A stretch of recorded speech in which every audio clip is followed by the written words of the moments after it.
Praise the Lord. கர்த்தருக்கு மகிமை உண்டாகட்டும். உங்கள் யாவரையும் பார்ப்பது மிகுந்த மகிழ்ச்சியும் சந்தோஷமும். அப்போஸ்தலனாய் பவுல் சொல்லும் பொழுது, உங்கள் ஆத்துமா வாழ்கிறது போல நீங்கள் எல்லாவற்றிலும் வாழ்ந்து சுகமாக இருப்பீர்கள் என்று என்னுடைய ஜெபங்களும் வாழ்த்துகளும். இந்த நாட்களில் உலகமெங்கிலும் போராட்டங்கள் நடந்து கொண்டிருக்கிறதான சூழலிலே சமாதானமாய் அவரை ஆராதிக்க கர்த்தர் நமக்கு ஒரு வாய்ப்பையும் கொடுக்கிறார். நான் வருகை பற்றி தான் பேசுவேன். இந்த நாட்களில் தேவ ராஜ்யம் வர வேண்டும் என்ற எதிர்பார்ப்பு தான். ஆண்டவரிடத்திலே நாம் சேர்க்கப்பட வேண்டும். அப்படிப்பட்ட ஒரு காலகட்டம்தான். காலங்கள் மிகவும் குறுகி கொண்டு வருகிறது. ஆண்டவருடைய ராஜ்யம் சமீபமாக இருக்கிறது. பரிசுத்தவான்கள் ஆண்டவரோடு கூட சேர்க்கப்படுகிற காலத்தில் நாம் இருக்கிறோம் என்பதை வேதாகமம் சொல்லுகிறபடி திட்டமும் தெளிவுமாக நடந்து கொண்டிருக்கிறது.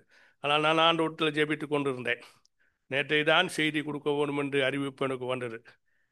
வசனத்தில் ஒரு வசனம் இப்படி இருக்கிறது, சீட்டு மடியிலே போடுகிறோம், காரி சுற்றியோ கர்த்தரால் வரும் என்று. அருமையான கர்த்தருடைய தாசன் தான் இன்றைக்கு செய்தி கொடுத்திருக்க வேண்டும். ஆனால் எதிர்வாராவதுமாகியவர் உடல்நிலை சரியில்லாதபடினாலே, சீட்டு என் மேல் விழுந்தபடினாலே நான் உங்களுக்கு கர்த்தருடைய வார்த்தையோடு கூட நிற்கிறேன். என்னை பலப்படுத்துகிற கிறிஸ்துனால் எல்லாவற்றையும் செய்ய பலன் உண்டு. ஆகினால் எப்பொழுதும் ஆயத்தமாக இருக்க வேண்டும் என்று ஆண்டவர் கற்றுக் கொடுத்திருக்கிறார். சாந்தத்தோடும் வணக்கத்தோடும் சொல்லப்படியாக இப்பொழுதும் ஆயத்தமாக இருக்க வேண்டும் என்று சொல்லி, அதனாலே வசனங்கள் தியானித்து கொண்டிருக்கிறது உண்டு. என்றாலும் கர்த்தருடைய வார்த்தை கொடுக்கிறதான சந்தர்ப்பங்களிலே கர்த்தர் என்ன சொல்கிறாரோ அதை மாத்திரம் சொல்கிறது வழக்கமாய் வைத்திருக்கிறேன். அதிகமாக நான் எழுதி வைத்து கொண்டு வந்தாலும் கூட அவைகளை நான் சொல்லுகிறதுக்கில்லை. நேற்றைய தினத்தில் இரவில் எனக்கு ஆண்டவர் என்ன சொன்னாரோ அதை நான் சொல்லும்படியாக இருக்கிறேன். பல வேளைகளில் நாம் ஐதீகை போல் இருந்து விடாதபடி இருக்க உங்களை பட்சமாக வேண்டுகிறேன். கர்த்தருடைய வார்த்தை வரும்பொழுது உற்சாகமாய் கேட்க உங்களை நான் ஊக்கப்படுத்துகிறேன். கர்த்தர் நிலைமையிலே கர்த்தர் நம்மை வழி நடத்துவாராக. ஒரு பாடலை நான் பாட விரும்புகிறேன். நடப்பதெல்லாம் நன்மைக்கு, நம்முடைய வாழ்க்கையில் எது நடந்தாலும் நன்மைக்கு நடக்கிறது. இந்த காலையில் அந்த பாட்டை மனதில் உள்ளத்தில் கொண்டு வந்தபடினாலே அந்த பாடலை நான் வேகமாக பதிவு செய்து எடுத்துக்கொண்டேன். நடப்பதெல்லாம் நன்மைக்கு, நன்றி சொல்லி பாடுவேன். நடப்பதெல்லாம் நன்மைக்கு, நன்மைக்கு நன்றி சொல்லுவேன் என்று பாடுகிறான். நம்முடைய வாழ்க்கையிலே நடப்பதெல்லாம் நன்மைக்கு தான். ஒரு சரணத்தை நான் அதில் பாடுகிறேன். நடப்பதெல்லாம் நன்மைக்கு, நன்மைக்கு நன்றி சொல்லி இன்றைக்கு நன்றி, நன்றி எல்லாம் நன்மைக்கு நன்றி, நன்றி, நன்றி எல்லாம் நன்மைக்கு நன்றி. நன்மைகளை எல்லாம் தீமைகளெல்லாம் நன்மையாக மாற்றுகிறவர். அப்படிப்பட்ட ஒரு ஆண்டவர் தான் நம்முடைய தெய்வம். ஆகினால இந்த காலவேளையில் உங்களோடு கூட பகிர்ந்து கொள்ள நிற்கிறது dangerous of righteousness, dangerous of self righteousness. சுய நீதி அபாயகரமானது என்று இரவல் என்னோடு கூட ஆண்டவர் இடைப்பட்டார். நாம் வாழ்கிறதான காலங்களிலே ஆண்டவர் நம்மை எதிர்பார்க்கிறது பரிசுத்தம், உத்தமம், உண்மை, நீதி, நேர்மை, இவைகளைத்தான் எதிர்பார்க்கிறார். நாம் பரிசுத்த அலங்காரத்துடனே கர்த்தரை தொழுது கொள்ள வேண்டும் என்று எழுதி அங்கு வைத்திருக்கிறோம். அது வேத வசனமாக இருக்கிறது. நம்முடைய ஆண்டவர் பரிசுத்தர், நாமளும் பரிசுத்தமாக இருக்க வேண்டும் என்று ஆண்டவர் விரும்புகிறார். பரிசுத்தத்தோடு இருந்தால்தான் தேவனை தரிசிக்க முடியும். நம்மை பரிசுத்தப்படுத்தும்படிக்கு ஆண்டவராய் இயேசு 2000 ஆண்டுகளுக்கு முன்பாக இந்த உலகத்தில் தம்மையே நமக்காக கொடுத்து நாம் நினைவு கூர்ந்தபடி இரத்தத்தை சிந்தி நம்மை பரிசுத்தப்படுத்தி இருக்கிறார். இப்பொழுது வசனங்களினாலே நாம் பரிசுத்தமாக்கப்பட்டு ஒவ்வொரு நாளும் கர்த்தருடைய வார்த்தை என்னையும் நம்மையும் பரிசுத்தப்படுத்தி கொண்டு வருகிறது. ஆகினாலே நாம் நீதிமான்கள் என்று சொல்லுகிற அந்த வார்த்தைக்கு எப்பொழுதும் நாம் உற்சாகமுடையவளாக இருந்தாலும் கூட ஒரு வசனம் இப்படிமாய் கோட்படுகிறது, நம்முடைய நீதி எல்லாம் அழுக்கான கந்தை என்று சொல்லி. புதிய பாடல்களை அழுக்கான கந்தை என்றால் நாம் அறிந்திருக்கிறோம். நம்ம நவீன காலத்தில் வாழ்கிறோம். இப்பொழுது நல்ல வஸ்திரத்தை அவர்கள் கீறி கொண்டு விலை உயர்ந்து விற்கிறார்கள். அதையே போட்டுக்கொண்டு நவநாகரிகமாக திரிகிறார்கள். நான் வளர்ந்து வந்த காலங்களிலே கிழிந்து போனால் தேய்த்து கொண்டு போடக்கூடிய அனுபவம். ஆனால் காலங்கள் மாறிவிட்டது. இப்பொழுது நல்ல துணிகளை கிழித்து என்ன செய்கிறாங்க, அது ஃபேஷனாக மாற்றி போட்டுக்கொள்கிறார்கள். ஆனால் வேதம் நமக்கு அப்படி சொல்லுகிறது இல்லை. நம் அசுத்தத்திலிருந்து பரிசுத்தத்துக்கு மாற்றப்பட்டு, பரிசுத்தத்திலிருந்து நீதிக்குள்ளாக வழிநடத்தப்பட்டு, நீதிபரராகிய ஆண்டவரை நாம் சந்திக்கும்படியான சூழலை ஆண்டவர் உருவாக்கி வைத்திருக்கிறார். இங்கே ஒரு கர்த்தருடைய சகோதரர் செவிக்கும் பொழுது நம்முடைய ஆண்டவர் நீதியுள்ள நியாயாதிபதி என்று சொன்னார். என்னை உற்சாகப்படுத்துகிறது அந்த வார்த்தை. காரணம், ஆண்டுடைய வார்த்தை சொல்லும் பொழுது அவர்தான் சொல்ல வைக்கிறாரோ மனநிலையோ என்பதை கொஞ்சம் அது பார்க்க செய்தது.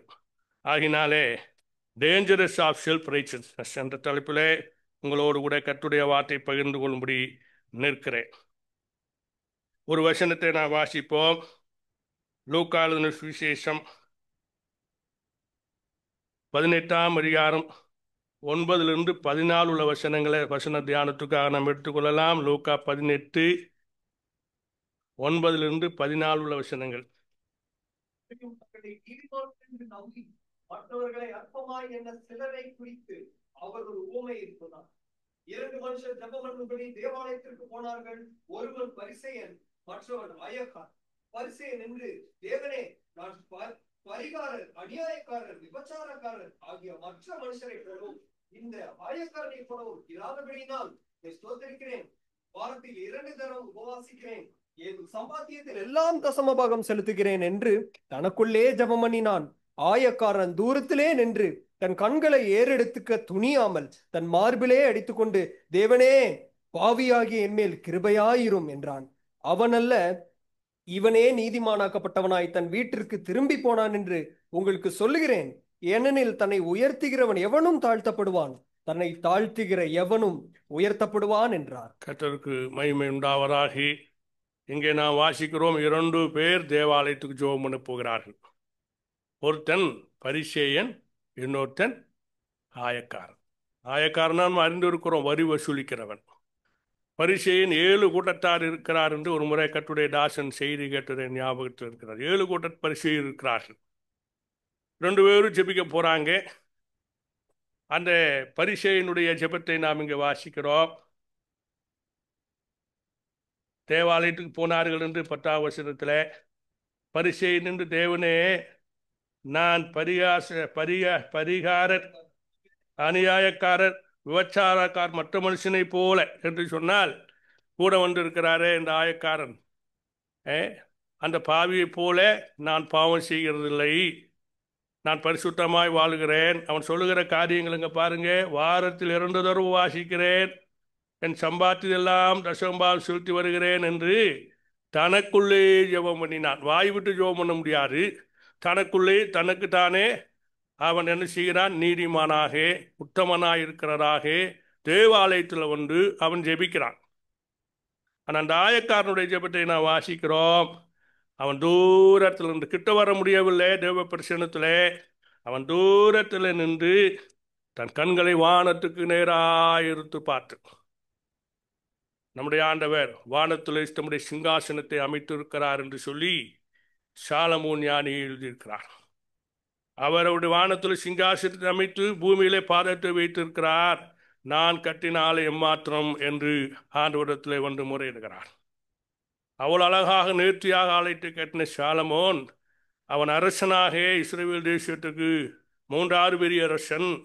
நான் அவன் சொல்லுகிறான், நான் கட்டின ஆலயம் மாத்திரம். அந்த ஆலயத்துக்குள் இருந்து கொண்டுதான் அது இடிக்கப்பட்டாயிற்று. தீத்துராயன் காலங்கள் இருக்கிற ஆலயம் தான். ஆனால் அந்த நாட்களில் 2 பேர் ஒன்று, இது ஊமையாக சொன்னாலும் கூட நமக்கு இது ஒரு பாடமாக இருக்கிறது. தேவ பிரசனத்துக்கு வருகிற நாம் எப்படிப்பட்டவளாக இருக்கிறோம் என்பதை நாம் சிந்திக்கக்கூடியவளாக இருக்கிறோம். 106ஆம் சங்கீதம் 3வது வசனம் விதமாய் சொல்கிறது, நியாயத்தை கைக்கொள்கிறவர்களும் எக்காலத்திலும் நீதி சீகரும் பாக்கியவான்கள் என்று சொல்லி. தேவனுடைய பிள்ளைகள் நியாயத்தை கை கொள்ள வேண்டும். எது நியாயமோ அதைத்தான் செய்ய வேண்டும். கை கொள்ள வேண்டும் என்று சொன்னால், கடைபிடிக்க வேண்டும் என்று சொன்னால், நம்முடைய வாழ்க்கையை நடைமுறைப்படுத்த வேண்டும். நியாயத்துக்கு தான் நாம் எப்பொழுதும் உத்தரவாதிகளாக இருக்கிறோம். ஏன்னா நம்முடைய ஆண்டவர் நீதியுள்ள நியாயாதிபதிகள், நாம் அவருடைய பிள்ளைகள். நியாயம் செய்யும்படியாக, இரக்கத்தை சிநேகிக்கும்படியாக கர்த்தர் நம்மை வைத்திருக்கிறார். மல்கிய மல்கியான மீகால விடுதமாய் சொல்கிறது, நியாயத்தை செய்து நியாயம் செய்து இரக்கத்தை சேவித்து மனத்தாழ்மையாய் நடக்க வேண்டும் என்று மீகாவில் காத்திருக்கிறதை சொல்லியிருக்கிறார். ஆகையினால இங்கு சங்கீதக்காரன் சொல்லும் பொழுது நியாயத்தை கை கொள்கிறவர்களும் எக்காலத்திலும் நீதி செய்கிறவர்களும் பாக்கியவான்கள் என்று சொல்லி 119ஆம் சங்கீதம் 172வது வசனம் சொல்லுகிறது, உமது கற்பனைகள் எல்லாம் நீதி உள்ளவைகள். கற்பனை அவருடைய வசனம், அவருடைய கட்டளை. ஆண்டவர் நமக்கு என்னெல்லாம் செய்ய வேண்டும் என்று சொல்லியிருக்கிறாரோ அதுதான் கட்டளை. அது கற்பனையும் என்று சொல்கிறார். ஆண்டவருடைய மனதிலே வென்றது. அவருடைய கற்பனையும் கட்டளையும் நாம் கை கொள்ள வேண்டும். அது பாரமானவைகள் அல்ல, அது இலகுவானவைகளாயிருக்கிறது. ஆண்டவராய் இயேசு சீஷர் சொல்லுங்கள், என்னிடத்தில் வந்து கற்றுக்கொள்ளுங்கள், நான் சாந்தமும் மனத்தாழ்மையா. சொன்னவர் யாருங்க? சாந்தமுள்ள ஆண்டவர். நாம் கேட்டுக்கொண்டிருந்தது போல ஆண்டவராய் இயேசு தம்மை தாமே தாழ்த்தி மனுஷ சாயலாக மரணபரியந்தம் தம்மை தாழ்த்துவதாக வந்தால் வாசித்தோம். தம்மை தாமே தாழ்த்தி அடிமையின் ரூபம் எடுத்து மனுஷ சாயலாய் வந்தார் என்று வாசிக்கும். அவ்வளவாக தாழ்த்தி வந்த நம்முடைய ஆண்டவர் தான் என்னிடத்திலும் நம்மிடத்திலும் எதிர்பார்க்கிற அந்த நீதியை குறித்து இங்கே வேறும் சொல்லுகிற பொழுது சுயநீதி இல்லாது இருக்க தேவ நீதி உடையவளாக இருக்க விரும்புகிறார் ஆண்டவர். அதுதான் இங்கே வாசிக்கிறோம். கற்பனைகள் எல்லாம் நீதி உள்ளவைகள். நம்முடைய வசனம் நாம் நடக்க வேண்டியது என்ன என்று காட்டுகிறதா இருக்கிறது. 2 தீமோத்தேயு 2ஆம் அதிகாரம் 22, 23 வசனங்களை நான் வாசிக்கும் பொழுது நீதியையும் விசுவாசத்தையும் அன்பையும் சமாதானத்தையும் அடையும்படி நாட வேண்டுமா. நம்முடைய நாட்டமெல்லாம் நீதியா இருக்க வேண்டும், விசுவாசமுடையதா இருக்க வேண்டும், அன்பு நிறைந்ததா இருக்க வேண்டும், சமாதானமா இருக்க வேண்டும். நம்முடைய பிள்ளைகள் எங்கே போனாலும், கர்த்தருடைய பிள்ளைகள் சகோதர சகோதரிகள் எங்கே போனாலும் சந்தோஷமும் சமாதானம் உண்டாக்கக்கூடியவர்களா இருக்க வேண்டும் என்று கர்த்தர் விரும்புகிறார். இந்த காலகட்டங்களிலே ரட்சிக்கப்பட்ட தேவ பிள்ளைகளிடத்தில் குறைந்து வருகிற காரியங்கள் ரட்சிப்பின் சந்தோஷமா இருக்கிறது. ரட்சிப்பின் சந்தோஷத்தை ஆண்டவராய் இயேசு சிலுவையிலே சம்பாதித்து வைத்திருக்கிறார். ஆண்டவர் சொன்னார், என்னுடைய சமாதானத்தையே உங்களுக்கு வைத்து போகிறேன், உலகம் அப்படிப்பட்ட சமாதானத்தை கொடுக்காது, என்னுடைய சமாதானத்தையே உங்களுக்கு கொடுக்கிறேன் என்று சொன்னார்.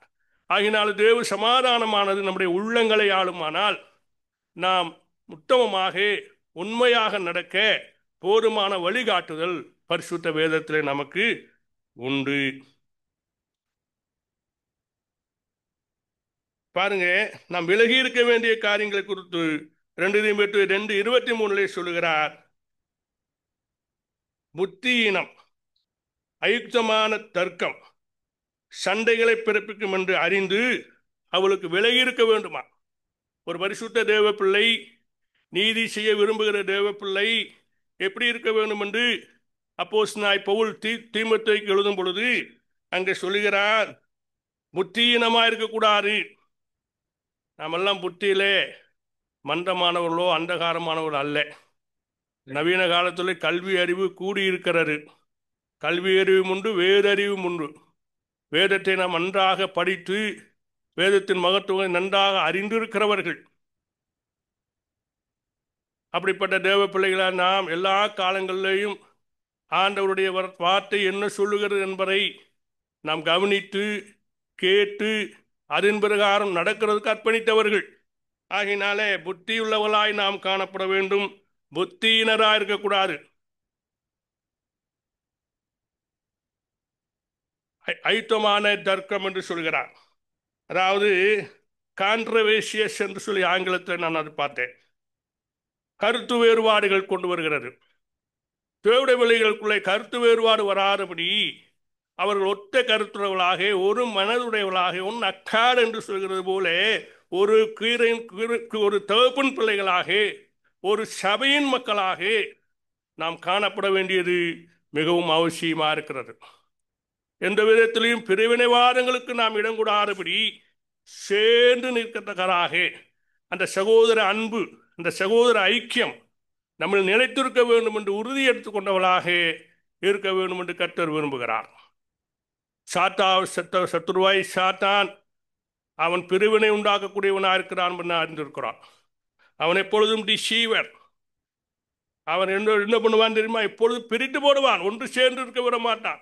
சேர்ந்து நிற்க அவனுக்கு பிடிக்காது. சேர்ந்து நின்றால் வலிமையாய் விடுவார்கள், பிரித்து விட்டால் அவன் வலிமையாய் விடுவான்.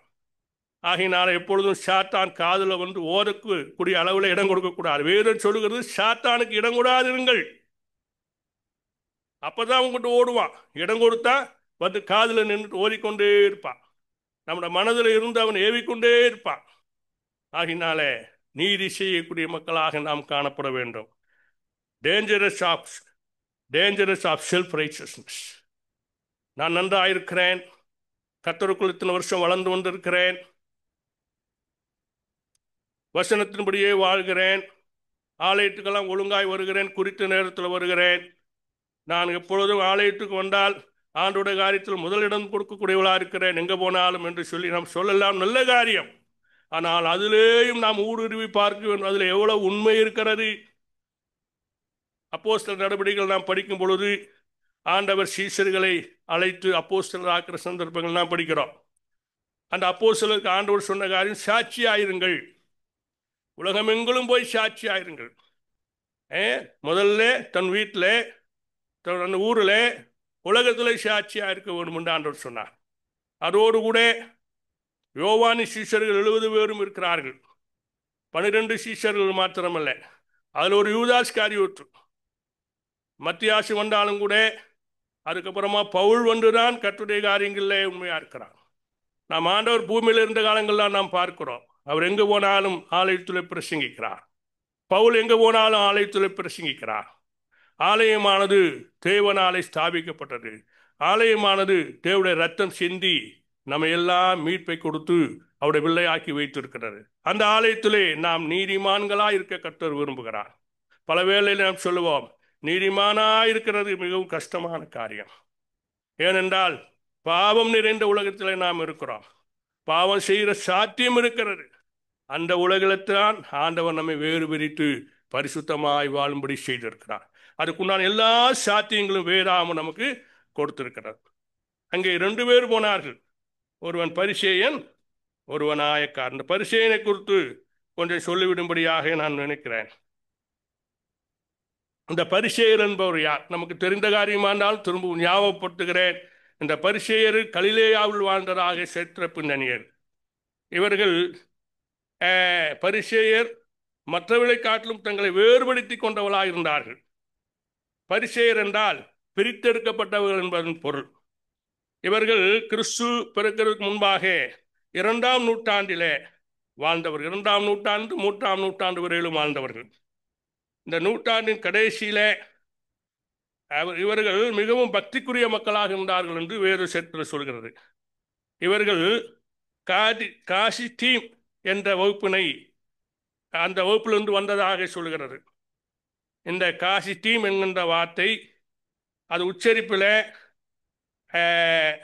சேஸ்டீம் என்ற சொல்லில் சங்கீத புத்தகத்தில் 23 தடவைகளாக வாசிக்கிறோம். இங்கெல்லாம் பரிசுத்தவான்கள் என்று மொழிபெயர்க்கப்பட்டிருக்கிறது. இது மதப்பிரகாரமாக சுத்தமில்லாத காரியங்கள் என்று பரிசேயர் தங்களை வேறுபடுத்தி தங்களை சுத்தவான்களாக காட்டிக்கொள்ளக்கூடியவர்களாக இருந்தார்கள். இவர்கள் வேத பிரமாணத்திற்கு இன்டர்பிரேட் பண்ணவர்களாக, விளக்கம் கொடுப்பவர்களாக ஜெபாலயங்களில் முக்கிய பங்கு வகித்தார்கள் என்று இவர்களுக்கு குறித்து சொல்லப்பட்டிருக்கிறது. இயேசு கிறிஸ்துவின் நாட்களில் இவர்கள் முக்கிய பங்கு வகித்தவர்களாக இருந்தார்கள். மிகவும் கட்டுப்பாடு நிறைந்தவர்களாக இருந்தார்கள். யூதர்களின் நியாயப்பிரமாணத்தில் ஒவ்வொரு வார்த்தையும் கவனமாக அவர்கள் கடைபிடிக்க முயன்றவர்களாக இருந்தார்கள். இவர்கள் பக்தி கூட்டத்தார் எனவும் அழைக்கப்பட்டார்கள். ஆபிரகாமை போல தேவனை நேசிக்கூடியவர்களாக இருந்தார்கள். இருப்பினும் பரிசேயரில் பெரும்பான்மையினர் சுயநீதி உள்ளவர்களாக இருந்தார்கள் என்று அவர்களை குறித்து வேத சரித்திரம் சொல்கிறது. இவர்கள் தங்களை நீதிமான்கள் என்று நினைத்து கொண்டதாக, தங்களை கருதி கொண்டவர்களாக இருந்தார்கள் என்று. உண்மையிலே இயேசு கிறிஸ்துவின் நாட்களில் புற தோற்றத்தில் நீதிமான்களாக போல் தோன்றின, உள்ளத்திலோ தீமையினால் இருந்தவர்களாக இருந்தார்கள், மாய்மால்காரராக இருந்தார்கள் என்று வாசிக்கிறோம். மத்தேயு 23 13-32 வசனங்கள் அவருடைய குணாதிசயங்களை பற்றி சொல்கிறது. எல்லா பரிசேயர் மாய்மார்க்கர் என்று சொல்லவில்லை. நிக்கதோமு குறித்து நாம் வேதத்தில் வாசிக்கிறோம், கமலியை குறித்து வாசிக்கிறோம். இவர்கள் பரிசேயர்கள் தான். இவர்கள் நேர்மையும் நீதியும் உள்ள மனிதராக இருந்தார்கள். யோவான் 3:1 கொஞ்சம் வாசிப்புமே. யோவான் 3:1 நானே சொல்லிக் கொண்டிருந்தால். ஆமா ஆமா, பாருங்க, யூதருக்குள்ளே நிக்கதோமு என்கிற பரிசேயர். பிறகு அப்போஸ்தலர் 5:4 இது பவுலை குறித்து சொல்லுகிறது. அதை விற்கும் முன்னே அது உன்னுடையதா இருக்கவில்லையா? 34. அப்பொழுது சகல ஜனங்களாலும் கனம் பெற்ற நியாயசாஸ்திரியாகிய கமாலியேல் என்னும் பெயர் கொண்ட ஒரு பரிசேயன் ஆலோசனை சங்கத்தில் எழுந்திருந்து அப்போஸ்தலரை சற்று நேரம் வெளியே கொண்டு போக சொல்லி. பிலிப்பியர் 3:5 பவுலும் பரிசேயரா இருக்கிறார். அப்போஸ்தலர் 26:5 பவுலை குறித்து வாசிக்கிறோம். ஆக பரிசேயர்களும் உத்தமமாய் நடந்தவர்களும் இருக்கிறார்கள். பரிசேயர் என்று அழியவில்லை. பரிசேயர் சமயத்தார் யூத மார்க்கத்தின் அஸ்திபாரமாக இருக்கிறார்கள் என்று வேற சரித்திர பின்னணியில் சொல்கிறது. 7 வகையான பரிசேயர் இருக்கிறதாக நாம் கேட்டிருக்கிறோம். நமக்கு தெரியும், தோள்பட்டை பரிசேயர் என்று சொல்லி. காணிக்கை போடும் பொழுது எல்லாரும் பார்க்கத்தக்க காணிக்கை போடுவார்களாம். பிறகு சற்று நில் என்று சொல்லுகிற பரிசேயர். இவன் தர்மம் செய்யும் போது வழி அருகே போகிறவர்களை நிற்க வைத்து பார்த்து தர்மம் போடுகிறவன். 3வது குற்று பரிசேயர். தங்கள் போகும் பாதையில் பெண்கள் வந்துவிட்டா உடனே அவர்கள் முகத்தை மூடிக்கொள்வார்களாம். மதுல்ல போய் இடித்து கொண்டாலும் ரத்தம் வந்தாலும் கண்ணை திறக்க மாட்டாங்களாம். குருட்டு பரிசேயர் என்று சொல்லி அவர் சொல்கிறார். கிடந்து குனிந்து நடக்கிற பரிசேயர். இதில் சோதனைகளை தப்புக்கொள்ளும்படியாக அவர்கள் குனிந்து நடப்பார்களாம். பிறகு எப்போதும் தங்களை நற்கிரிகளாக எண்ணிக்கொண்டு இருக்கிற பரிசேயர்கள். தங்கள் குறைகளையே எப்பொழுதும் நினைக்க மாட்டாங்க. அவர் செய்த நிறைவான காரியங்களை நினைத்து கொண்டிருப்பாங்க. நம்மெல்லாம் குறைகளை அறிக்கிட்டு நிறைவேக்காக ஆண்டு விட்டு போவோம். அந்த பரிசேயர் எப்பொழுதும் நிறைவே கொடுத்தே பேசி கொண்டு இருந்தாங்க. நாங்கள் அப்படி இருந்தோம், நாங்கள் இப்படி இருந்தோம், நாங்களாம் யார் தெரியுமா? ஆமாம் ஆமாம், ஆண்டவருக்குள்ள வந்தால் நாம் ஒன்றும் இல்லை, நம்ம ஒன்றும் இல்லை, எல்லாம் ஆண்டவர் தான். நம்ம அப்படி, அந்த பரிசேயர்கள் அப்படி அல்ல. பிறகு தேவனுக்கு பரப்பன் பரிசேயர்கள், யோபுவை போல உத்தமமாய் நடந்தவர்கள். பிறகு தேவனை நேசிக்கும் பரிசேயர்கள், ஆபிரகாமை போல அவர்கள் சோதனை காலத்திலையும் ஆண்டவரையே முன்வைத்து ஆண்டவருக்கே கீழ்ப்படிந்து ஆண்டவர் வார்த்தைக்கே அவர்கள் தங்களை ஒப்பு கொடுத்தலாய் வாழ்ந்தவர்கள். இப்படி 7 கூட்டத்தார் இருந்தாலும் கூட ஆண்டவர் விரும்புகிறது நீதியாயிருக்க வேண்டும் என்பதுதான். நாமெல்லாம் ஜாதிகளிலும் பாஷைகளிலும் கோத்திரங்களில் இருந்தும் வேறுபட்டவளாக பிரிக்கப்பட்டு ஆண்டுடைய சன்னிதானத்துக்கு கொண்டிருக்கிறோம். மத்தேயை குறித்து நாம் அறிவோம். மாயக்காரனான் தான், வருள் வசீரிக்கவனான் தான். ஆண்டவர் அந்த மத்தேயை பார்த்தார்.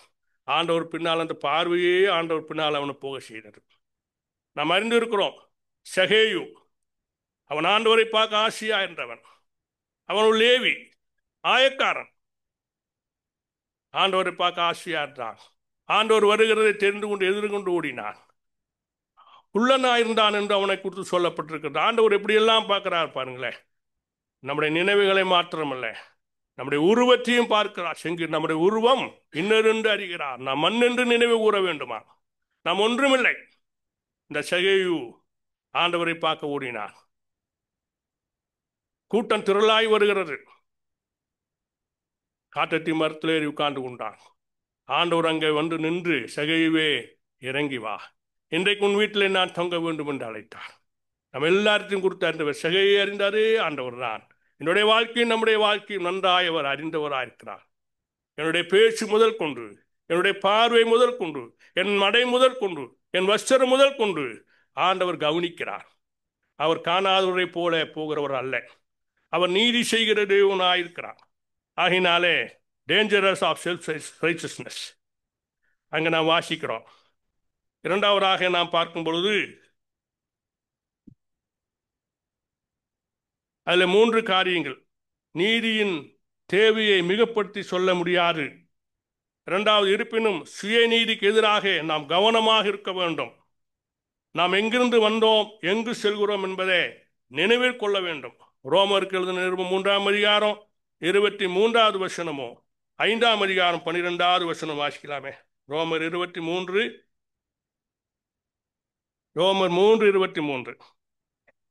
எல்லாரும் பாவம் செய்து தேவ மகிமையற்றவர்கள். நம்முடைய நிலையை குறித்து நாம் அறிந்திருக்கிறோம். எல்லாரும் பாவம் செய்கிறவர் தான். பாவம் செய்ததுனாலே தேவனுடைய மகிமையற்று போனது நாம் கேட்டோம்.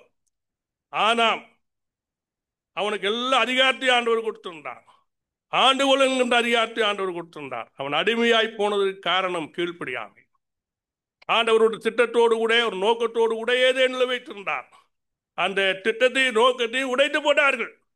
இப்பொழுது அவன் அடிமையாய் போனான். தேவ மகிமை அவனை விட்டு எடுத்து போனது. நாம் அறிந்திருக்கிறோம். தேவனுடைய மகிமை என்றால் யாத்திரையாம் புத்தகத்தை நாம் படிக்கும் பொழுது மோசே ஆண்டுடைய அந்த ஆசரிப்பு கூடாரத்துக்குள் போகும் பொழுது அப்படியே அந்த மேகம் மூடிக்கொள்கிறது. மற்ற யாரும் பார்க்க முடியாது. ஆண்டவர் அங்கு இருக்கிறார் என்பதே அந்த மேகம் வெளிப்படுத்தக்கூடியதாக இருந்தது. என்னை மறைத்து ஆண்டவர் நம்மை மூடி தம்முடைய நீதியின் வஸ்திரத்தை என கொடுத்து ரட்சிப்பின் சால்வையை நம்ம கொடுத்து ஆயத்தம் என்கிற வாதரட்சியை கொடுத்து இந்த பூமியில எல்லா சூழலும் எதிர்த்து போராட்டங்கள் கொடுத்து பாவத்தினுடைய எல்லா சூழலும் எதிர்த்து வாழும்படியான சக்தியை நமக்கு கொடுத்திருக்கிறார். ஆகினால் இங்கே ரோமர் சொல்லும் பொழுது நாம் எப்படிப்பட்ட நிலையில் இருந்தோம் என்கிறதே அங்கு சொல்கிறார். பாவம் செய்து தேவ மகிமையற்றவர்களாய் இருந்தோம். 5:12 சொல்கிறது, ஒரே மனுஷனாலே பாவமும் பாவத்தினாலே மரணமும் உலகத்தில் பிரவேசித்தது போல எல்லா மனுஷரும் பாவிகளானோம். மரணம் எல்லாருக்கும் வந்தது. இது ஒரு சாபமா இருக்கிறது. எல்லா மனிதனும் மனுக்குலத்தில் பிறந்த எல்லா மனிதனும் மரிக்க வேண்டும். ஆண்டவராய் இயேசு கிறிஸ்து மரித்தார். என்ன வித்தியாசம்? ஆண்டவராய் இயேசு கிறிஸ்து மரித்து அடக்கம் மட்டும் உயிரோடு இருந்தார். நீங்களும் நானும் அந்த உயிர்த்தெழுந்த ஆண்டவரை நாம் ஆராதித்துக் கொண்டு வருகிறோம். பிரியமானவர்களே, மரணத்தை ஜெயித்த ஆண்டவராய் இயேசு கிறிஸ்து, பாவத்தை ஜெயித்த ஆண்டவராய் இயேசு கிறிஸ்து, அவர்தான் நம்முடைய நீதியா இருக்கிறார். அவர் விரும்புகிறார் நாம் நீதி செய்ய வேண்டும் என்று, நாம் உத்தமமாயிருக்க வேண்டும் என்று, நாம் உண்மையாயிருக்க வேண்டும் என்று, சுய நீதி இல்லாதபடி தேவ நீதியுடையவளாக இருக்க வேண்டும் என்று கர்த்தர் விரும்பக்கூடியவராயிருக்கிறார்.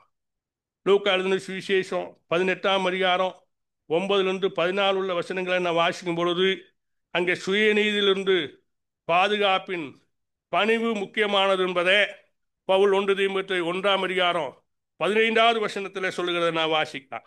1 தீமோத்தேயு 1:15.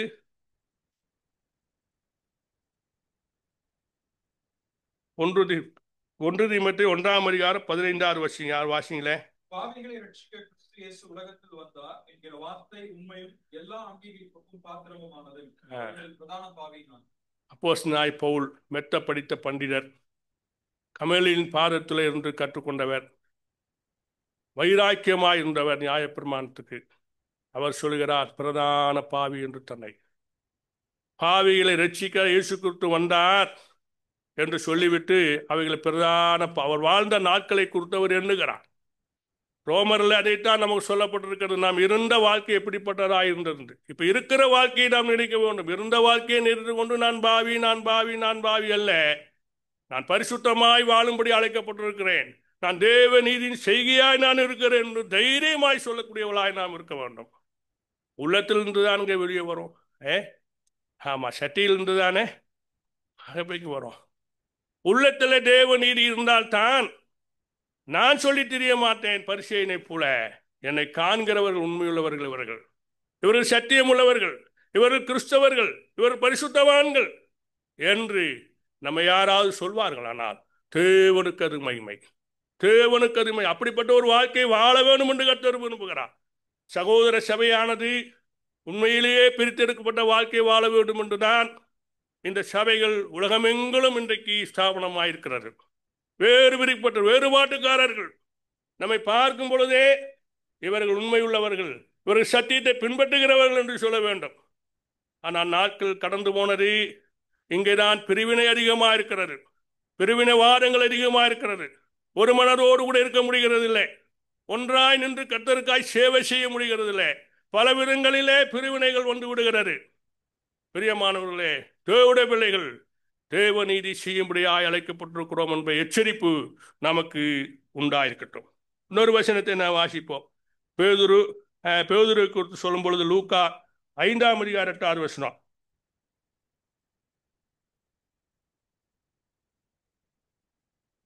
சீமோன் பேதுரு அதைக் கண்டு இயேசுவின் பாதத்தில் விழுந்து, ஆண்டவரே, நான் பாவியான மனுஷன், நீர் என்னை விட்டு போக வேண்டும் என்றான். பேதுருவை குறித்து, பேதுரு அழைப்பு பெற்றவன், யார் போனால் நான் நம்மை விட்டு போக மாட்டேன் என்று சொன்னவர். பேதுரு கையில சாவி கொடுத்திருந்தார். நம்ம மற்ற 16 நம்ம அறிந்திருக்கிறோம். நீ போட்ட அதே போல வெளிப்படுத்தின விசேஷம் 3 நாம் படிக்கிறோம். பெரிய அதிகாரம் பேதுருக்கு உண்டு. பேதுரு பிரசங்கத்திலே 3000 பேர் ரட்சிக்கப்படுகிறார்கள், 5000 பேர் ரட்சிக்கப்பட்டு வருகிறார்கள். ஆனால் இருந்த நாட்களை நினைத்துக் கொள்கிறார். அங்கே அவர் சொல்லும் பொழுது என்ன சொல்கிறார் பாருங்க, பாவிகளிலே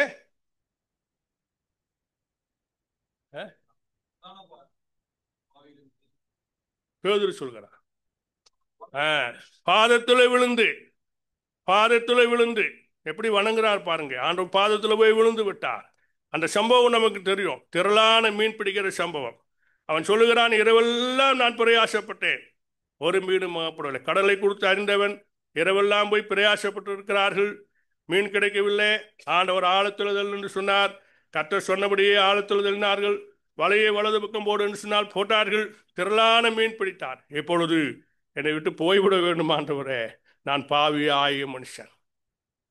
உம்முடைய மகத்தான வார்த்தைக்கு முன்பாக, உம்முடைய வல்லமைக்கு முன்பாக அவன் அறிக்கையிடுகிறான், நான் பாவி ஆகிய மனுஷன். பிரியமான சொல்ல முடியுமா? தேவ நீதி என்ன காணப்படுகிறது இல்லை ஆண்டவரே. பல வேளைகளிலே பாவி என்றே சொல்லி பழகிவிட்டேன். பரிசுத்த வாழ்வு வாழும்படியான அழைக்கப்பட்டிருக்கிறேன். நான் என்றும் பின் பாவத்தை குறித்தே சொல்லிக் கொண்டிருக்கிறேன். தேவ நீதியை குறித்து சொல்ல எனக்கு கிருபைதாரும் ஆண்டவரே. என்னை குறித்து காண்கிறவர்கள் தேவ நீதியுள்ள மனிதன் என்று சொல்லி, பரிசுத்தவான் என்று சொல்லி, அப்படிப்பட்ட ஒரு வாழ்க்கையை தாரும் ஆண்டவரே என்று நாம் ஜெபிக்க முடியுமா? கேளுங்கள், கொடுக்கப்படும் என்று ஆண்டவர் சொல்லியிருக்கிறார். நான் நீதிமானா இருக்க விரும்புகிறேன் ஆண்டவரே, நான் நீதி செய்ய விரும்புகிறேன் ஆண்டவரே, நான் பரிசுத்தமா இருக்க விரும்புகிறேன் ஆண்டவரே.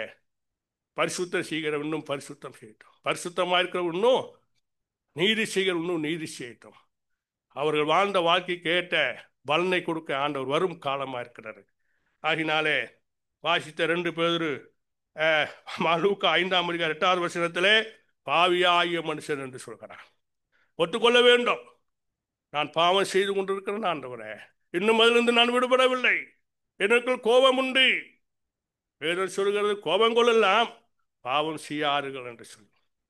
பாவம் தேவனை விட்டு பிரிக்கக்கூடியதா என்றது. பாவம் கிரமமற்ற செய்யக்கூடிய, ஒழுங்கற்று செய்யக்கூடிய வாழ்க்கையை நமக்கு கொண்டு வந்து விட்டுவிடும். சின்ன பாவம் தான், ஒரு டிராப் ஆல்கஹால் விஷம் தான் மனுஷனை கொண்டு போடும். கொஞ்சம் பாவம், சின்ன பாவம், பெரிய பாவம் நல்ல பாவம், பாவம் தான்.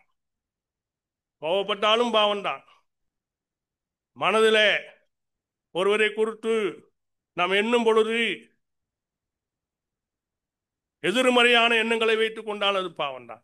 இந்த மனுஷன் அதைத்தான் செய்தான்.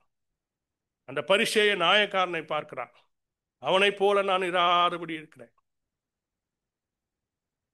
அவன் என்ன செய்தான் பாருங்க, தசமபாகம் கொடுக்கிறேன், வாரத்தில் இருந்து உறவு வாசிக்கிறேன். நாயக்காரனை போல நான் அல்ல, தேவ சன்னிதானத்தில் வந்து என்ன செய்தாலும் ஆண்டவர் பார்த்து கொண்டிருக்கிறார். அங்கே நான் வாசிக்கிறோம், நம் மனதில் நம்மை வளர்த்து கொள்ளும் பொழுது என்ன நடக்கும் என்பதை, அதாவது நம்முடைய மனதிலே நாம் உத்தமர்கள், சத்தியத்தின்படி நடக்கிறவர்கள், நாம் உண்மையாக இருக்கிறவர்கள், கூடுமான வரைக்கும் நான் உண்மையாக இருக்கிறேன், எனக்கு தெரிந்தளவு யாருக்கும் நான் எதுவும் தீமை செய்யறதில்லைன்னு ஒருவேளை நினைக்க கூடுமானால், அப்படி நினைக்கிற யாராவது இருப்போமானால் நம்ம எச்சரிக்கையாக இருக்க வேண்டும். ரோமர் 12:15 வாசிப்போமே. ரோமர் 12:15.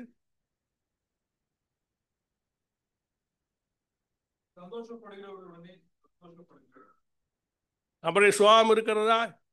கர்த்தருடைய பிள்ளைகள் சந்தோஷப்படும் பொழுது நாம் சந்தோஷப்படக்கூடியவர்களா இருக்கிறோமா? சந்தோஷப்படுங்கள். பிலிப்பியரிலே சொல்லி இருக்கிறார், அப்போஸ்தலனாகிய பவுல் சிறைச்சாலையில் இருந்து கொண்டு அவர் எப்படிப்பட்ட சூழல் இருந்தார் என்பதை நாம் அறிந்திருக்கிறோம்.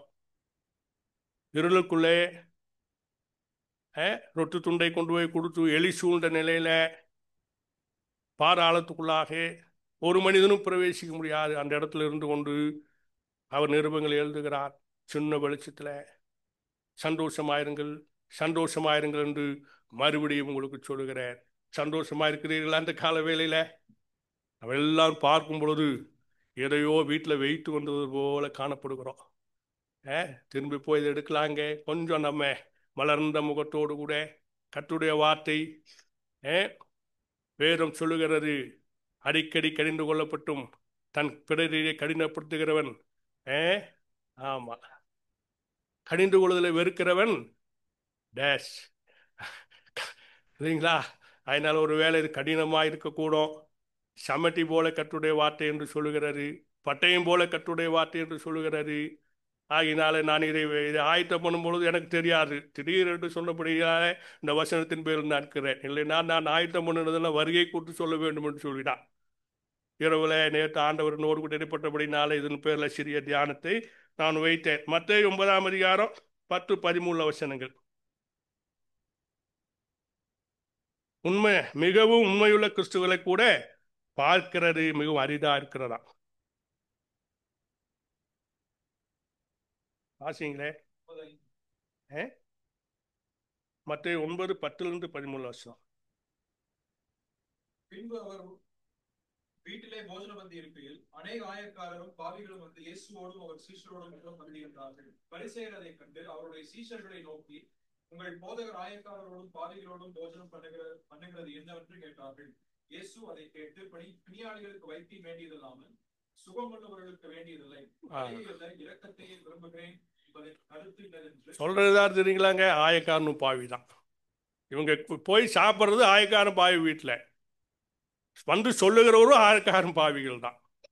ஆண்டவர் சொல்றாரு, பிணியாளிக்கு வைத்தியம் தேவை. வியாதி வந்தா எங்க போனோம்? டாக்டர்கிட்ட தான் போனோம். டாக்டர்கிட்ட போனாதான் என்ன வியாதின்னு சொல்லி அவர் மருந்து கொடுப்பாரு. டாக்டர்கிட்ட போகாம இருந்தா மரணம் தான் சம்பவிக்கும். ஆனால் பரம வைத்தியரா ஆண்டவர்கிட்ட வரும்பொழுது நித்திய ஜீவன் நமக்கு உண்டாயிருக்கிறது, மரணம் இல்லை. ஒரு முறை நாம் மரணத்திலிருந்து நாம் நித்திய வாழ்வுக்கு அழைக்கப்பட்டிருக்கிறோம், பிரித்தெடுக்கப்பட்டிருக்கிறோம் ஞானஸ்தானத்தின் மூலமாக. இப்பொழுது நமக்கு ஆண்டவர் வரும்பொழுது மறுரூபமாகக்கூடிய சூழலில் நாம் இருக்கிறோம். அப்படித்தானே? கர்த்தருடைய பிள்ளைகள் மரித்தவர் தான் முதலிருந்து வருவார்கள். நாமெல்லாம் மறுரூபத்தை நோக்கி போய் கொண்டிருக்கிறோம். அந்த மறுரூபமாக்கப்பட்ட வாழ்க்கை எனக்கும் நமக்கு தேவை.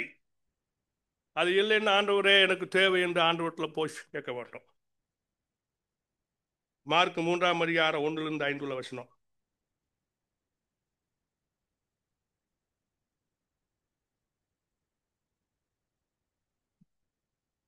மறுபடியும் அவர் ஜெபாலயத்தில் பிரவேசித்தார். அங்கே கிருஷ்ண கையுடைய ஒரு மனுஷன் இருந்தான். அவர் ஓய்வு நாளில் அவனை சொஸ்தமாக்கினால் அவர் பேரில் குற்றம் சாட்டலாம் என்று அவர் மேல் நோக்கமாக இருந்தார்கள். எல்லா தேவாலயத்தில் தான் நடக்குது. தேவாலயத்தில் சூம்பின கையுடன் இருக்கிறான்.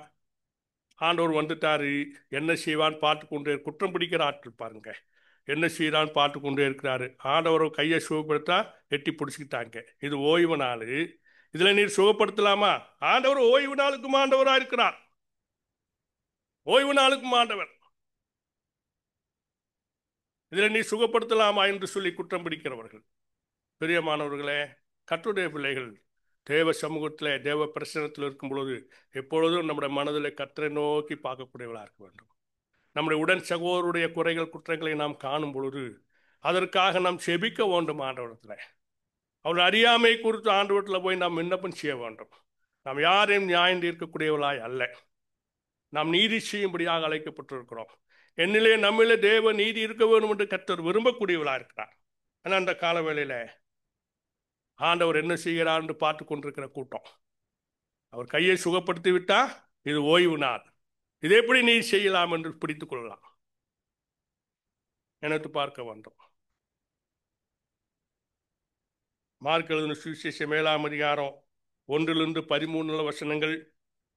பாரம்பரியங்கள் ஒருபோதும் கடவுளுடைய வார்த்தையின் இடத்தை பிடிக்கக்கூடாது. எப்போதும் நம்ம பாரம்பரியங்களை சொல்லிக் கொண்டிருக்கிறது இல்லை. 4 தலைமுறைக்காரர்கள் தான் நாம் கர்த்தருடைய பிள்ளைகள். நம்முடைய தலைமுறைகள் எப்படி வாழ்ந்தால் நினைத்து கொண்டிருக்கிறோம், நல்ல காரியம். இன்றைக்கு நான் எப்படி வாழுகிறேன், தலைமுறையோடு கூட ஒப்பிட்டா, என் ஆண்டவரோடு ஒப்பிட்டா, சத்தியத்தோடு ஒப்பிட்டு நான் என்னை பார்க்கிறேனா? நம்முடைய தலைமுறை கடினமான காலத்தில் அவர்கள் கர்த்தரை பின்பற்றினார்கள். இப்பொழுது நமக்கு எல்லாம் இலகுவாய் கிடைக்கிறது. உணவில்லாதபடி இருந்த காலங்கள், கால சீதோஷணை ஏற்றதாய் அவருக்கு இருக்கவில்லை. சொந்தங்கள் அவருக்கு, உறவின் முறையார் அவருக்கு ஏற்றதா இருக்கவில்லை. அவர் எல்லாவற்றையும் விட்டு ஆண்டவரை பின்பற்றினார்கள். நாளைக்கு எல்லாம் நமக்கு இருக்கிறது, எல்லாம் நமக்கு இருக்கிறது. நான் தேவ நீதியுடையவளா நம்ம இருக்கிறோமா? வாசிங்களே, மார்க் 7:1-13. எருசலேமிலிருந்து வந்த பரிசேயரும் வேத பாரகரில் சிலரும் அவரிடத்தில் கூடி வந்தார்கள். அப்பொழுது அவருடைய சீஷரில் சிலர் கழுவாத அசுத்த கைகளிலாலே போஜனம் பண்ணுகிறார்கள். எப்படியெல்லாம் குற்றம் பிடிக்கிறார் பாருங்களேன். கை கழுவாம சாப்பிட்றாங்களாம், அப்புறம் பாத்திரம் கழுவாம இருக்கிறாங்க.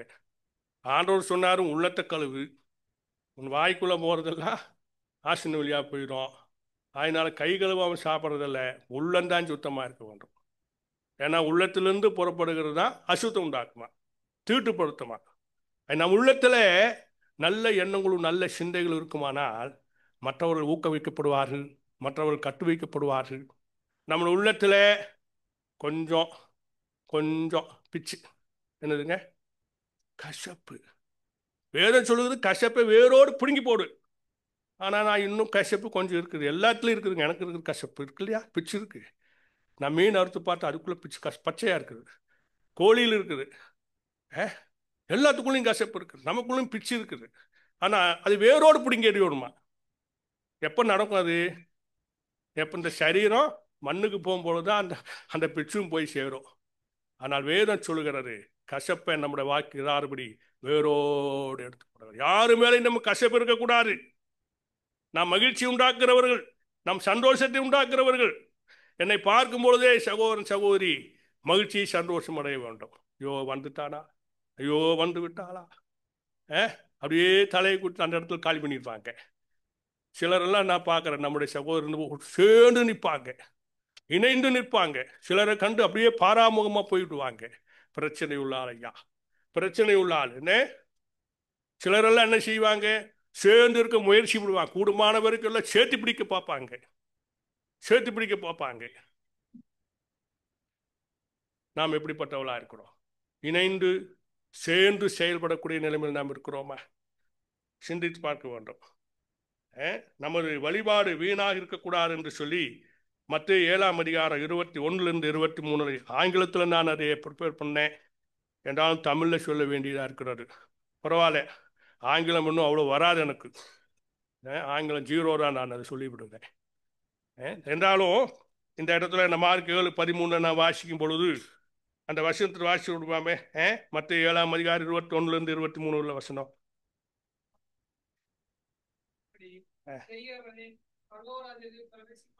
யார் பிரவேசிப்பாங்க தேவராஜ்யத்துக்கு? பரலோக ராஜ்யம் தேவராஜ்யம் எல்லாம் ஒண்ணுதான். யார் பிரவேசிப்பாங்க சொல்லுங்களே? நாம் ஒரு சித்தத்தை செய்யும்படிதான் அழைக்கப்பட்டிருக்கிறோம். என் சித்தம் அல்ல உம் சித்தம் நாரா பாடுற இல்லையா? என்னால அல்ல உம்மாலே. நம்மால முடியாதுதான். தேவ சித்தம் செய்யும்படியாக தேவனுடைய கிருபை நமக்கு அவசியமா இருக்கிறது. தேவ கிருபை இல்லாமல் தேவ விருப்பத்தை நாம் சித்தம்னா விருப்பம், ஆண்டோட விருப்பத்தை செய்ய முடியாது. எப்போதும் நம்முடைய விருப்பத்தை செய்கிறவா நாம் அல்ல, தேவனுடைய விருப்பம் என்று நான் பார்க்க வேண்டும். அப்போஸ்தலனாகிய பவுல் அதை பார்த்தார். கர்த்தாவே நீர் யார், நான் என்ன செய்ய சித்தமா இருக்கிறா? பவுலை பிடித்தார். கண் இருந்தா தான் அவன் போய் மற்றவங்களெல்லாம் அடித்து கொலை செய்வான். கண்ணை பிடிச்சிட்டார். கண்ணை பிடிச்ச பின்பு இப்ப கேட்கிறான், ஆண்டவர்னு தெரிகிறது, கேட்கிறான் நீர் யார்? யாருன்னு தெரியவில்லை. நியாயப்பிரமாணத்தின்படி வளர்க்கப்பட்ட ஆளு, நீர் யார் என்று கேட்கிறார். ஆண்டவர் சொல்கிறார், நீ முள்ளில் உதைக்கிற, கடினமா இருக்கும். பல வேளைகளில் நம்முடைய ஆண்டவரை கூட்டு நாம் அறிந்திருக்கவில்லை. மோசே முச்செடியிலே சந்தித்த ஆண்டவர், பச்சி என்று கொண்டிருக்கிற அந்த முச்செடி, அந்த முச்செடி ஒன்றுமாகவில்லை. ஆனால் மோசே பயந்து ஓடிவிடக்கூடாது என்பதற்காக பாதரட்சியை கழித்து நில்லு, நீ இருக்கிற இடம் பரிசுத்தமான. பிரியமானவர்களே, நாம் சேர்ந்து வருகிற இடம் பரிசுத்தமான இடம். எத்தனை பேர் இதை நாம் விசுவாசிக்கிறீர்கள்? தேவ சன்னிதானம், தேவ பிரசன்னம், இந்த கூடாரம், இந்த இடம் பரிசுத்தமானது என்று சொல்லி. பரிசுத்தமானதை தேவ பயத்தோட என்ன செய்யணுமா? காத்துக்கொள்ள வேண்டும். நாம் இருக்கிறது பரிசுத்தமான இடங்க, பரிசுத்தவான்கள் கூடுகிற இடம். அது நாம் இப்போ நினைக்கிறோமா? ஏதோ வருகிறோம் ஏதோ போகிறோம் என்று அல்ல. பழைய ஏற்பாடை போல ஆசரிப்பு கூடாரத்துக்கு வர முடியாத சூழல், மகா பரிசுத்துக்கு கூட வர முடியாத சூழலை ஆண்டவர் மாற்றியிருக்கிறார். ஏனென்றால் நாம் அவருடைய பிள்ளைகள், நம்முடைய அப்பா என்று சொல்லக்கூடிய பாக்கியம் பெற்றவர்கள். நாம் எல்லாரும் சகோதர சகோதரிகள், நம்மெல்லாம் பரிசுத்தவான்களின் கூட்டம். நம்மளுக்கு இவ்வளவு வேணும் மாயங்கள் காணப்படக்கூடாது என்பதை கர்த்தர் விரும்பக்கூடியவராக இருக்கிறார். இந்த காலவேளையில நீதி செய்யக்கூடியவர்களாக நாம் இருக்க வேண்டும் என்று விரும்புகிறார். Dangerous of self righteousness. இந்த சுயநீதி அபாயகரமானது.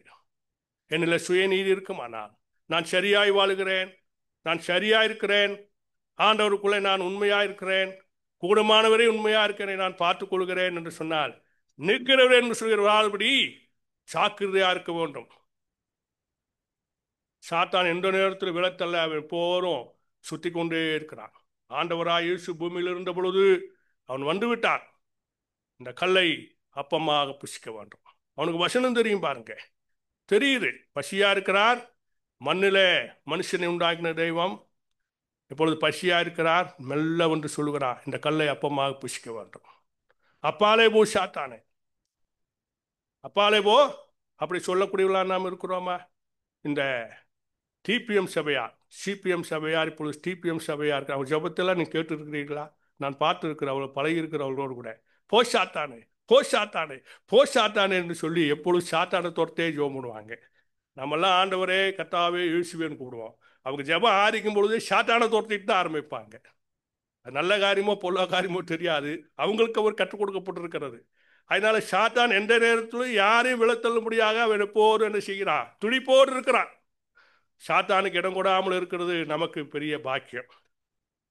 நிறைய வசனங்கள் இருக்கிறது, சமயம் கடந்து போனது, சொல்லி கொண்டு போகலாம்.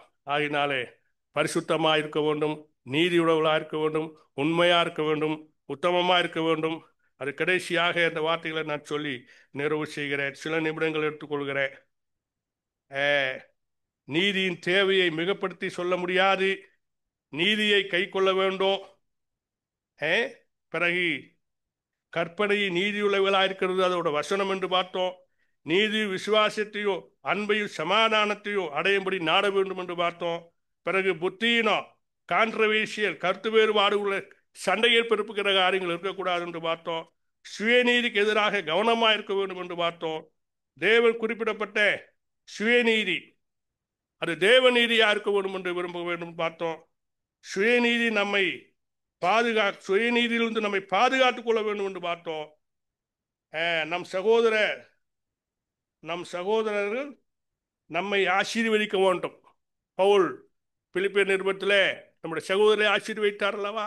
சந்தோஷமாயிருங்கள், சந்தோஷமாயிருங்கள். ஒருவரை பார்க்கும் பொழுது இஸ்ரவேல் மக்கள், யூத மக்கள் சாலோம் என்று சொல்வார்களா? நல்லாத்தான் இருக்கும் நம்முடைய சொல்லுகிறது இல்லையா? பார்க்கும் பொழுது சந்தோஷமா இருக்கிறீர்களா, மகிழ்ச்சியா இருக்கிறீர்களா? ஒவ்வொருவரையும் பார்க்கும் பொழுது, ஒவ்வொரு நாளும் யார் சகோதரனை நாம் பார்க்கும் பொழுது குட் மார்னிங், குட் ஈவினிங் எல்லாம் நம்ம சொல்லுகிற நல்ல காரியம். அதை காட்டில் ஒரு மேன்மையான காரியம், ஒரு சிறிய ஆலோசனை. சகோதரரே சந்தோஷமா இருக்கிறீர்களா, சகோதரியே சந்தோஷமா இருக்கிறீர்களா என்று நாம் சொல்ல கர்த்தர் விரும்புகிறார் என்றால் நம்ம சொல்லுவோம் இல்லையா? ஏன் சொல்லுகிறத கஷ்டம்? பார்க்கும்பொழுது பாராமுகமாய் போகாதபடி. நம்மெல்லாம் பரிசேயர்கள் அல்ல, நம்மெல்லாம் தேவ நீதியுடையவர்கள். அதனால சகோதர சகோதரி பார்க்கும் பொழுது நாம் பரிசுத்த முத்தத்தோடு வாழ்த்த வேண்டும் என்று சொல்லப்பட்டிருக்கிறது. நம்முடைய கலாச்சாரம் அப்படி அல்ல. ஆனாலும் நாம் ஒருவர் பார்க்கும் பொழுது, அவர் மலர்ந்த முகத்தை பார்க்கும் பொழுது, அவர் சோகமாக இருக்கிறதை பார்க்கும் பொழுது, அவர் கவலையா இருக்கிறதை பார்க்கும் பொழுது, அவர் துக்கமாக இருக்கிறதை பார்க்கும் பொழுது, சகோதரே சந்தோஷமா இருக்கிறீர்களா, மகிழ்ச்சியா இருக்கிறீர்களா என்ற ஒரு வார்த்தை கேட்போமானால் எவ்வளவோ மேன்மையான அனுபவமா இருக்கும். ஒருவர் பார்க்கும் பொழுது ஷாலோம் ஷாலோம் என்று சொல்கிறார்கள். என்று சொன்னால் சமாதானம், சமாதானம். இந்துக்கள் பாருங்களேன், கர்த்தருடைய வாழ்த்துக்கள் சொல்றாங்க. என்ன சொல்றாங்க? வாழ்க வளமுடன். ஒருத்தர் பார்த்து சொல்றாங்க வாழ்க வளமுடன்ங்கிறாங்க. ஏன் நாம் மகிழ்ச்சியா இருங்க, சந்தோஷமா இருங்க சகோதரா, சந்தோஷமா இருக்கிறீர்களா விசாரிக்கலாம். அவரிடத்துல போய் தேவனுடைய அன்பை நாம் வெளிப்படுத்தலாம். நாம் அன்பின் கிரியையுடையவளாக இருக்க கர்த்தர் விரும்புகிறார். அதனால சுயநீதி இராதபடி தேவ நீதி என்னில் இருக்க ஆண்டவரே எனக்கு உதவி செய்யும் என்று நாம் ஜெபிப்போம். கர்த்தர் நம்மை தேவ நீதியுடையவளாக மாற்ற வல்லமையுடையவராக இருக்கிறார். எஸ்வி ராஜு அவர்கள்